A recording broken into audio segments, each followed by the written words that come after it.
ويتا سماياتو ويتا مدر بحرو أبي شميم كيوم نطم زفكرو أحفرهم سلام أكيد كابرهان زولعكا عدن صلاحتها حفرهم كم سلكا أحفرهم لي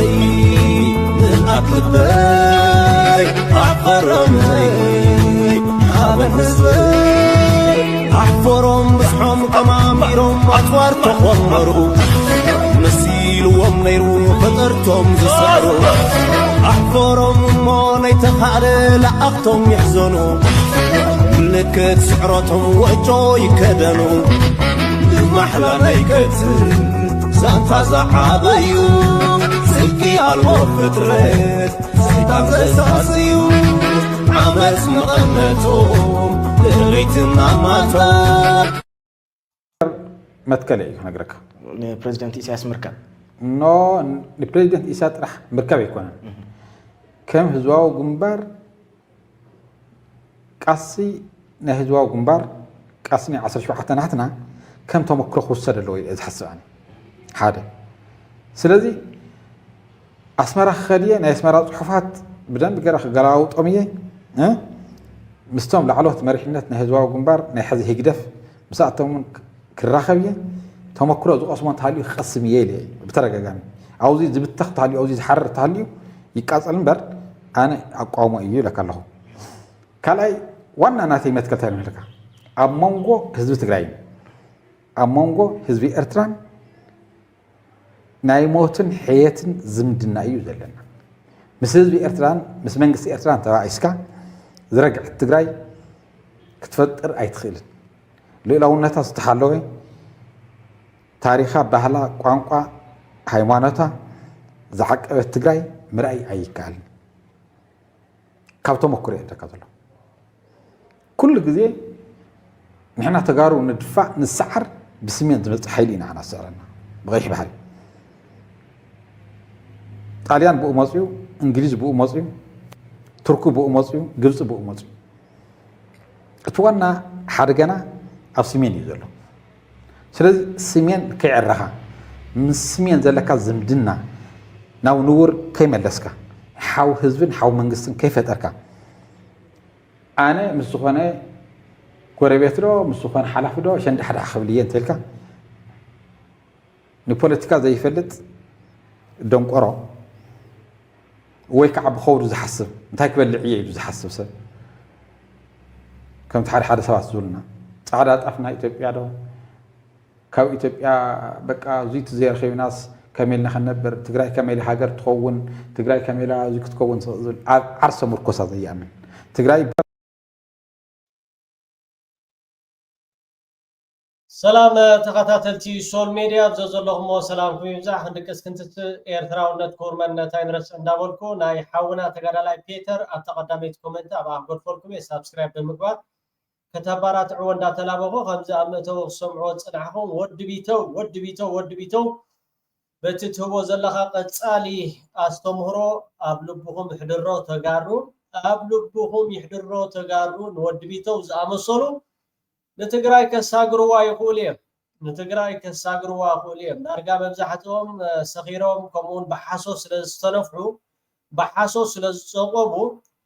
لعل زغونا ناقر مالتش حزب إيرترا تلاقي نايمانم حبرتسب كوين يفلتن حبرتسب إيرترا نايمانم زدليو مريت يخون نبرت يلن سلازي إذا ود بيتو زبلو زلو مجمرتا مس حزب إيرترا مس منقس إيرترا سلام فقر نجيركم كتنورو نحر داخلكم نعاقاتكم كحيشوكم مالتي بتوم تفيقهم زلو مس كم بعل ود بيتو زامسولو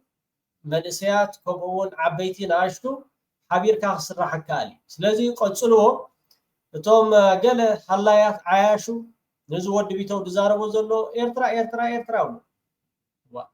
تقراي تعوت نداولكم كو 10 غزي خوينات فتينكم كم سلازي بجكا ابدغو خوينكا منغرغار بجكا فقودو صرغياتات ناي اوروبا ناي بعل امريكا ناي بعل كندا بيچان قيحن ماليان غيركا اويلكا مغرع بايدن اندابلكا زمصاخمو ነገር የለም ማለት ስለዚህ حيزات مكلخال إيرترا يوصلنا حيزات مكلخال إيرترا سبز بحال يبلون حيزات مكلخال إيرترا كلاتهم وصيميم ሓይታት ምክልኻል ኤርትራ ሰብኡት ዓበይቲ እዮም ደለው ስለዚ ተኺልና ኣስመራ ክንኣቱ ኢና ገለ ዝተባሃለ ስለዚ ወዲ ቢተው ጽቡቅ ጌር ተረዲኡ ኣሎ ከም በዓለ መምህር አብርሃ ተኽሉ ዝኣመሰሉ ካልኦት በርቲዕኹም ስርሑ ኤርትራው ዝሓዘ ከዓ ዝሓፈረ ወይ ከዓ ዝተሰዓረ የለን ካብ ሱዳን ክትምሃሩ ትኽእሉ ኤርትራው ዝተጸግዐ ኤርትራው ዝሓዘ ዝሓፈረ የለን ስለዚ ምስ መንግስቲ ኤርትራ ምስ ህዝቢ ኤርትራ ሰላምን ፍቅርን እንድሕር ዳጌርኩም መጀመርታ ንዓኹም ክሕሸኩም ንሕና ከዓ ሰላም ንረክብ ማለት ሰላም ዝበሃል ናፊቅና ያለና ክቡራት ተኸታተልቲ ሶል ሚድያ መቸም ስርዓት ብልጽግና ዝሕዞን ድጭቡጦን ጠፊዎ ኣሎ እቲ ዝሕዞን ድጭቡጦን ጠፊዎ ዘሎ ምክንያት ከዓ ሓደ ነገር ክነግረኩም እዚ ክካየድ ዝወዓለ ድሮና ማለት ዶሮና ኦኬ እንታይ እቲ ዶሮና ኣርሚ ሰብዓ ልዕሊ 20,000 ዝኾኑ ወተሃደራት ኣርሚ ሰብዓ ኣብ ሱዳን ኣሎ ወልቃይዲ ሕሞራዲ ገለ ዝበሃል ብኡ ጌርካ ንትግራይ መራኸቢ ወይ ከዓ ናብ ትግራይ ንኸይኣቱ ክግበር ድጸንሐ ሕጂ ስክፍታታት ፈጢሩሎም እዚ ኣርሚ ሰብዓ ኣብቲ ዝግበር ግጥማት ወይ ከዓ ምስ አብይ አሕመድ ናብ ትግራይ ዝሓስቦ ኩናት ብኡይታት መጽ ስለዝኽእል መገዲ ረኺቡ ስለዘሎ ሕጂ ላዕለወ ጀነራላት ናይ ኤርትራ ብተሰነይ ጌሮም ናብ ሱዳን ኸደለው ናይ ሕወሓት ጀነራላት በስመራ ጌሮም ብተሰነይ ጌሮም ናብ ሱዳን ይኸደለው ሶዋት ኣብ ክልል ዓፋር ታሪኽ ዝገብሩ ኣለኹም ስለዚ ከይትዳናገሩ ገለገለ ከዓ ኣለኹም እንዶ ኣለኹም ከዓ ኣለኹም ኣይ ውዕያት ኣይ ዝሑላት ከምኡ ስምዑ እስከዚ አባይ ሲጀምር አይችሉም ተብለናል ጠላትን አሳፍረን ገንብተን ጨርሰናል በእርግጥ ጥያቄያችን አይደለም የቅንጦት ቀይ ባህር ደማችን ነው በጥንትም ወደፊት ታሪክ በማወቅ ምን ያስጨንቃል እንኳን ሰው ግበንም ያውቃል እውን ይሆን ዋላ ታገመልካ ወሲዶም ማሐጅ ጉት ተረኺቡ ቀይ ባህሪ ደምና የብትናይ ሚኒስትር ምክልኻል ናይ ኢትዮጵያ ብዝነበረ መመረቕታይ ቀይ ባህሪ ናትናይ ዋላ ታገመልካ ወሲዶም ማሐጅ ጉት ተረኺቡ ቀይ ባህሪ ደምናይ እታገመልውን ናትናይ ብሉሎ ስለዚ ገለ ከይትዳናገጹ ስለዚ ጀነራላት ናይ ሕወሓት ይኹኑ ጀነራላት ናይ ፋኖ ክሳብ ሕጂ ወግዓው መግለጽ ዝወፀ ነገር የለን ግን ኣነ ክትኮዱ ከለኹም ዋላ ንዓይኒ ጎርን ናይ ሻሂኹምን ናይ መግቡኹምን ባዕለይ ክሰደልኩም እየ ኦኬ እዚ ኩሉ ብዝደሎ ኤርትራዊ ናይ ሻሂኹምን ናይ መግቡኹምን ገለ መዛወሪኹም ኣብኡ ክሰደልኩም እየ ተሒሽኩም ማለት ስለዚ ከምዚ ቆም ዝበሃል ነገር የለን ከምቲ ክቡር ሚኒስትር ዜና አቶ የማነ ገብረ መስቀል ቀይሕ መስመር ተዓማጢቕ እዩ ዝበሎ ዓማጢኩም ኢኹም ካብዚ ዓቢ ነገር የለን ስለዚ እቶም ድሓን ከምዚታት ገለገለ ትብሉ ሰላሕ መላሒልኩም ቤተክርስትያን ወይ መስጊድ ንዚ ክሰምዖ ብጣዕሚ ደምካ እንዲስፈልሓካ ንዓኻትኩም ከዓ ሸረኽረኽ መታን ክብለኩም ኩላትና ኣብ ሓደ መስመር ክንመጽ ኩላትና እወ ተረዲኩም ዶ እንታይ ብላሎ ንስማዓዮ በትግራይ መካከል የሚደረግ የህወሓት አዛዦች እንቅስቃሴ ተጠናክሯል። ኤርትራም የመታለፊያ መስመር ሆናለች ተባለም። ባልደረባችን ዝርዝሩን ይዞታል። በሱዳንና በትግራይ ክልል በሚገኙ የህወሓት ወታደራዊ አዛዦች መካከል የሚደረገው እንቅስቃሴ ከቅርብ ሳምንታት ወዲህ ባልተለመደ መልኩ መጨመሩንና ኤርትራም ለእንቅስቃሴው ዋነኛ መተላለፊያ መስመር ሆና እያገለገለች መሆኑን አንድ የማህበረሰብ አንቂ ገለጹ። የማህበረሰብ አንቂው አቶ አስፋ አብርሃ ለዛበሻ በሰጡት መረጃ መሰረት ባለፉት 2 እና 3 ሳምንታት ውስጥ በሁለቱ አካባቢዎች ባሉ አዛዦች መካከል የሚደረገው ምልልስ በድግግሞሹ ከወትሮ የተለየና ከፍተኛ ጥያቄን የሚፈጥር ነው። አቶ አስፋው እንዳሉት እነዚህ ከፍተኛ ወታደራዊ እንቅስቃሴዎች እየተከናወኑ ያሉት በኤርትራ በኩል ሲሆን ለዚህም በማሳያነት የሚከተሉትን ነጥቦች አንስተዋል። በሱዳን የሚገኘው የአርሚ 7 ኮር 1 ሎጂስቲክስ ኃላፊ ሆነው ወዲ ዝራብ የተባለ አዛዥ ባለፈው ሳምንት በኤርትራ በኩል አድርጎ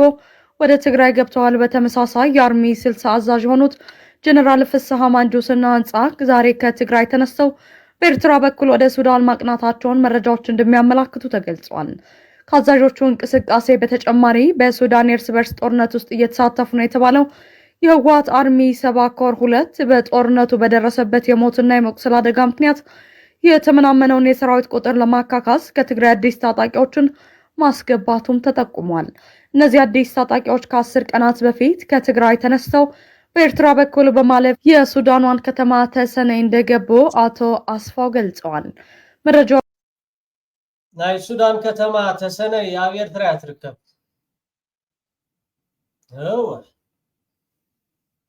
እቲ ምሕሳብ መታን ክትዕመልኩም እታ ተሰነይ ትበሃልስ ኣብ ኤርትራ ትርከብ ኣብ ሱዳን ኣይኮነትን ትርከብ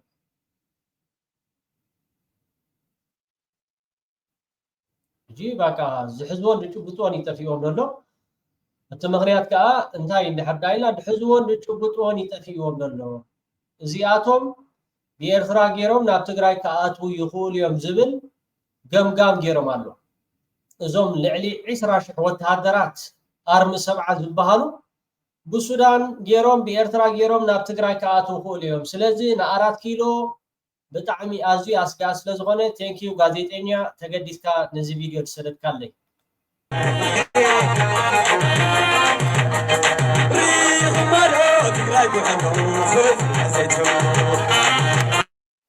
እዚኦም ትሪእዎም ዘለኹም አርሚ 7 ዝበሃሉ ኮይኖም ብጣዕሚ ብብዝሒ ከምኡውን ኣብ ዝተፈላለዩ ኣጋጣሚታት ኣብዚ ዝግበር ዝነበረ ናይ ኩናት ናይ ሱዳን ተሳቲፎም ብምባል ሒሜቲ ክኸሶም ዝፀንሐ ሒሜቲ እዚ ግብረ ሽበራ ክኸሶም ዝፀንሐ ኮይኖም ልዕሊ 20,000 ዝተፈላለዩ ከበድቲ ኣፅዋራትን ተተኮስትን ከምኡውን ብገንዘብ ይኹን ብዝተፈላለየ ነገራት እውን بتمكرو እንተኾነ ቀሊል ተመክሮ ይኮነን ዘለዎም ስለዚ እዚኣቶም ምስ ኤርትራ ርክብ ብምግባር ብወገን ኤርትራ ገይሮም ናብ ትግራይ ከኣትውዮም ስለዚ ንዓና ብጣዕሚ ኣስጋኢ ንዓና ብጣዕሚ ሕማቕ እዩ ኣብ ምባል ተፀሚዶም ከም ዝትሪኦም ፀናዕኹም ብመገዲ ኤርትራ ገይሮም ናብ ሱዳን ይመሓላለፉ ኣለዉ እንታይ ዲኹም ክትገብሩ ትውዕሉ ዘለኹም ኣብ ክልል ዓፋር እንታይ ዲኹም ክትገብሩ ትውዕሉ ዘለኹም እንታይ ዲኹም ኣዝማልቶ ክትለኺና ዲኹም ትመፅእ ዘለኹም ደም ኮይኹም ክትለኺና ትመፅእ ዘለኹም ስለዚ በብ ጠሪጋ ኸያ ከከም ዝጣዓመካ ተደሊኹም ምስ ኢማራት እውን እንታይ ክትገብሩ ከም ዘለኹም እውን ብርሃነ ልፋዕተይ ዝፅሓፎ ኣሎ ንዑ እውን ኣስዒባ ክስዕበልኩም እየ ስምዕዎ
እዚ ሰራዊት እዚ ገልጠምጠም ዘብሎም ዘሎ ድሕዞም ድጭብጦን ጠፊኦም ኣሎ ድሕዝዎ ድጭብጦን ጠፊኦም ኣሎ ኤርትራ እንዳበሉ ከዓ ዳርጋ መብዛሕቲ ግዜ ክዛረቡ ይስምዑ ብዙሕ ዘገርም አይኮነን ከአዛዦቹ እንቅስቃሴ በተጨማሪ በሱዳን የእርስ በርስ ጦርነት ውስጥ እየተሳተፉ ነው የተባለው የህወሓት አርሚ 70 ኮር 2 በጦርነቱ በደረሰበት የሞትና የመቁሰል አደጋ ምክንያት የተመናመነውን የሰራዊት ቁጥር ለማካካስ ከትግራይ አዲስ ታጣቂዎችን ማስገባቱም ተጠቁሟል። እነዚህ አዲስ ታጣቂዎች አንዳንድ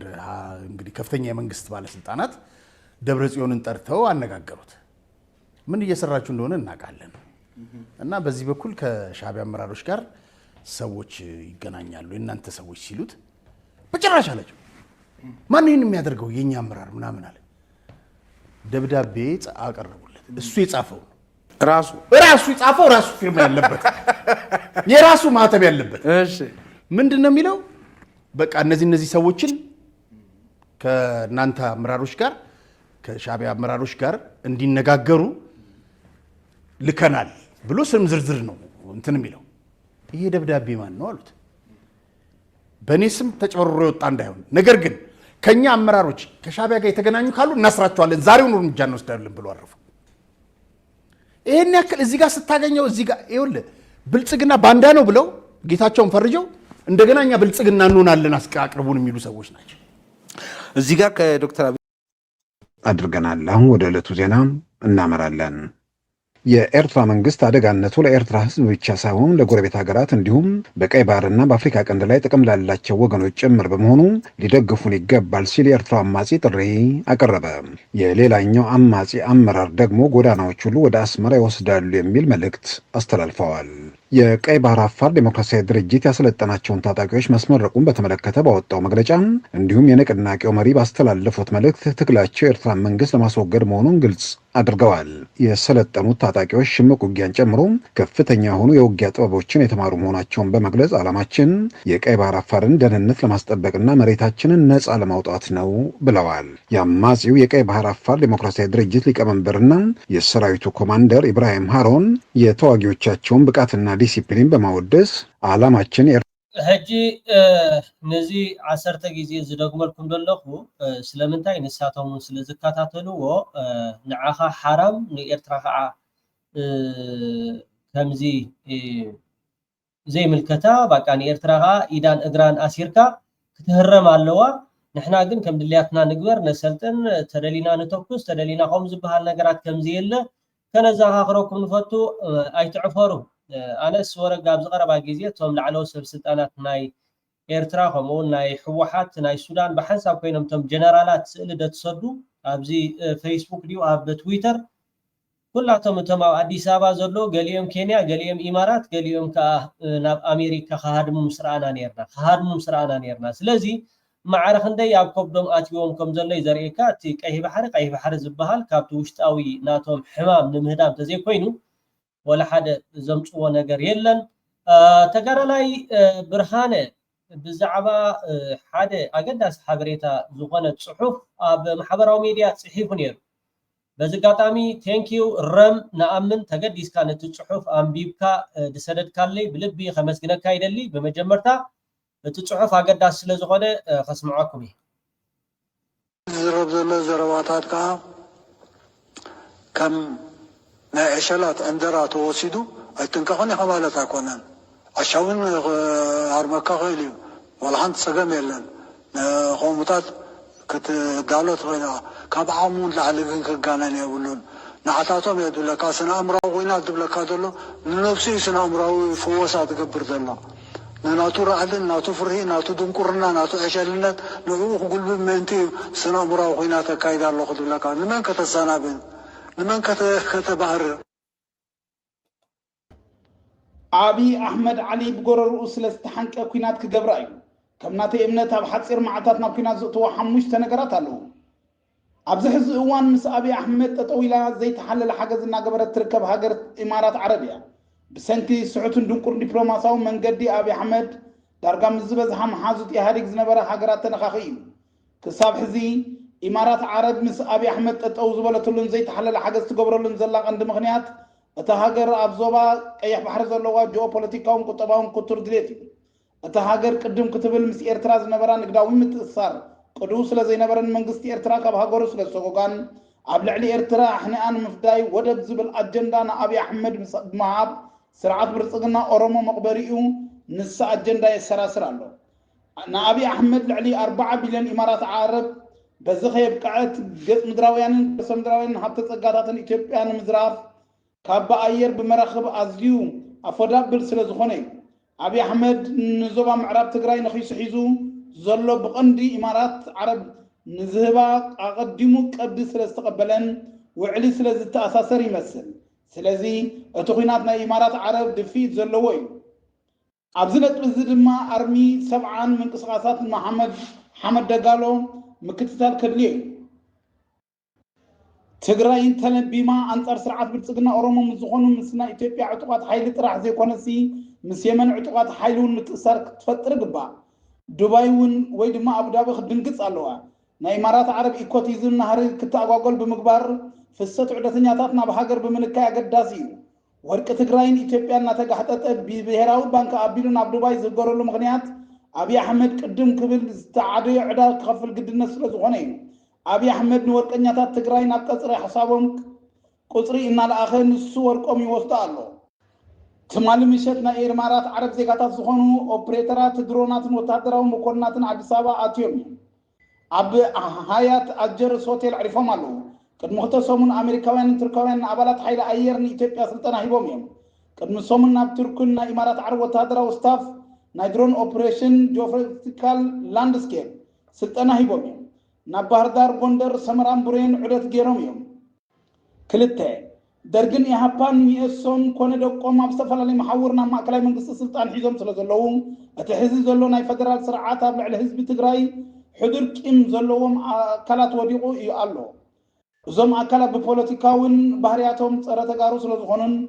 ባህጊ ወደብ ስለ ዘለዎምን ጥራይ ዘይኮነስ ናይ 1983 ዓ.ም ሕነት ክፈድዩ ቁጥሪ ኣለዎም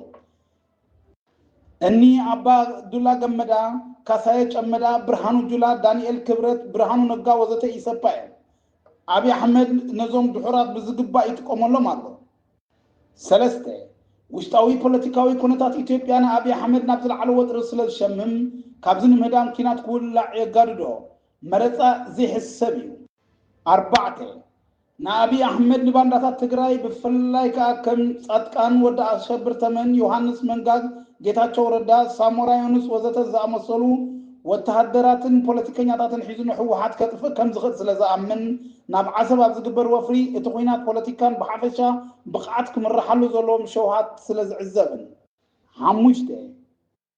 ንሕና ስቕ ጨስ ስለ ዘይንብል ከምዚ ኢልና ኣይንቕፅልን ናይ ግድን ሓድዮ ክፍጠር ኣለዎ ውድእ ህዝቢ ውፅእ ህዝቢ ክዕወት ኣለዎ ብሓፈሻ ኣጀንዳ ዓሰብ ብዋንነት ኣጀንዳ ኢማራት ዓረብ ኮይኑ ንኣብይ ኣሕመድ ድማ መናውሒ ዕድመን ስልጣን ተገይሩሉ እዩ ዝሕሰብ ውፅኢቱ ጌና ሓራ መሬት TDF-ን ካልኦት ተቃለስቲ ኣንጻር ጨቋን ስርዓት ቆላ ተንቤን ዘይኮነስ ሰሜን ሸዋ ከም ዝኸውን ንጻት ዘጠራጥር ነገር የብሉን ኣብይ ኣሕመድ ኩሉ ፍሉይ ሓይሊ ፖሊስን ክልል ኦሮሚያ ናብ መከላኸያ ዩኒፎርም ኣልቢሱ ናብ ወታደራዊ ማዓስከራት ብኣውቶቡሳት እናጓዓዘ ሰሙን የመርቕ ኣሎ ዝብል ፕሮፓጋንዳዊ ድራማ ምስራሕ ተጸሚዱ ኣሎ ሓደ ምሳይ ኣብ ወለጋ ዝዓበየ ኣባል ፌደራል ፖሊስ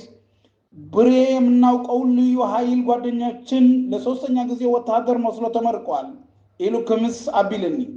ዝኾነ ኮይኑ ማእከል ምሩኻት ለብለብ ወታደራት አግፋ ሓቢልካ ምድላው አገዳሲ በሐፈሻ በቴክኖሎጂ በከበድቲ ብረታት በህዝብ ብዝሒ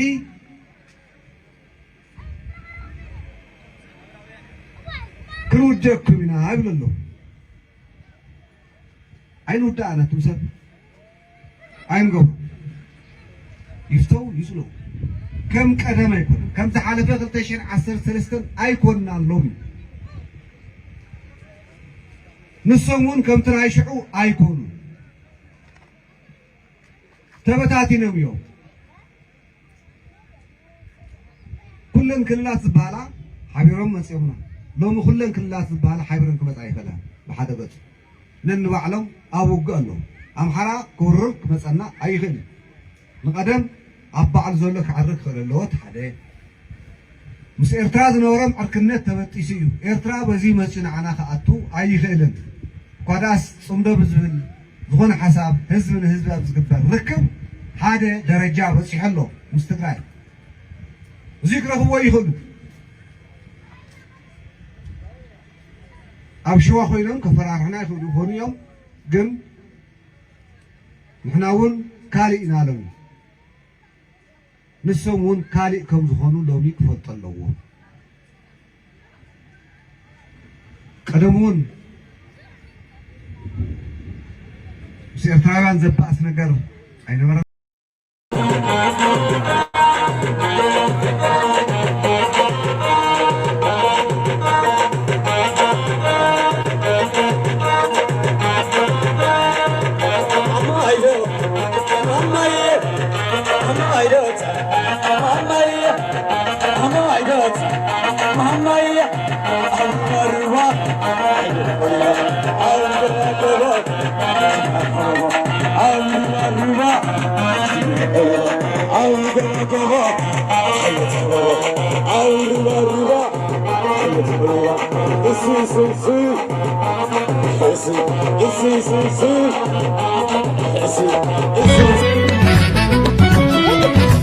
أحفرم ويتا سماياتو ويتا مدر بحرو أبي شميم كيوم نطم زفكرو أحفرم سلام أكيد كابرهان زولعكا